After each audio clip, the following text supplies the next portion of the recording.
In this video clip, I'm going to show you guys how to model a site.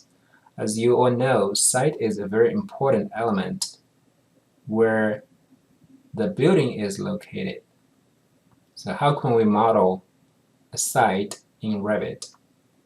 Before we start the model, we need to create a file by clicking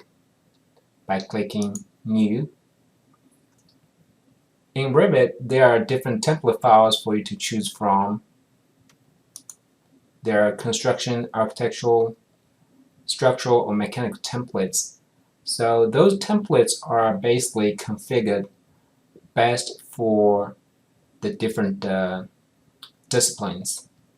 So for simplicity, I'm just going to use architectural template.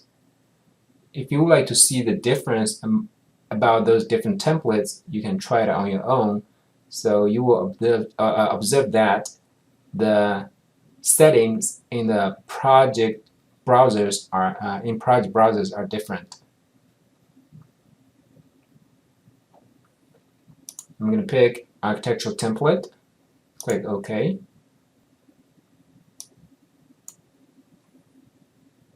So before we start the modeling, by default we can see we are on level 1. Of course, our site should be on our site level. So we need to double click site level, and then let's scroll down all the way to the bottom on the properties palette. There's a section called phasing. So for instance, if we are modeling an existing site, we need to choose existing. If you model a site that is after grading, you can select new construction. Since we are modeling the site that is an existing site before the grading, we just choose existing. Then click massing and site. So this is the tool we're going to use. Before we start the modeling, we first need to do some settings. So your default setting will be different than mine. Let's first take a look at those settings. At the interval of 10, that is the setting for the primary contour lines. So the primary contour lines are going to be displayed at 10 feet intervals. For example, if you would like to have your contour line passing a certain elevation, you can type in the elevation right over here, but I'm not going to demonstrate with that setting. And in this table, you can see there are some settings for additional contours. Start and the top, that's the range where the lines are going to be displayed. For instance, if I change the start to 5 feet, any elevations below 4 are not going to be shown as contour lines. I'm going to leave as is, back to 0 feet. I'm going to hit OK. Now I can start modeling the site. So before you start placing points, I just would like to explain a little bit. There are different approaches for you to create a site. You can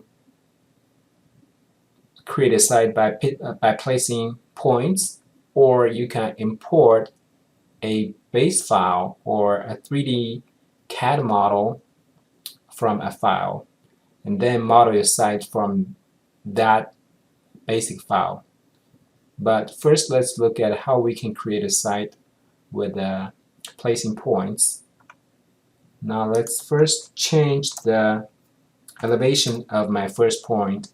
So for instance, if my first point is at 40 feet, I'm just going to click 40, and then the second point is also going to be on the 40 feet, and third one.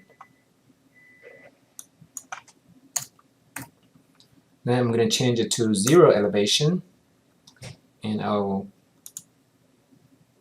place another point, and last one. So by interpolation, all the lines, contour lines are created. So I'm going to hit OK.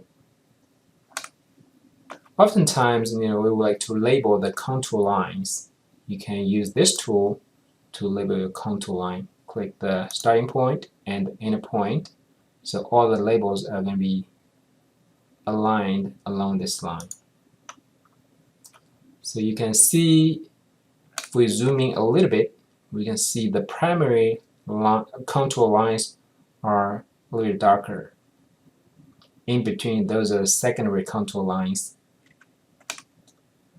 And if you would like to change the contour lines style, definitely you can do that.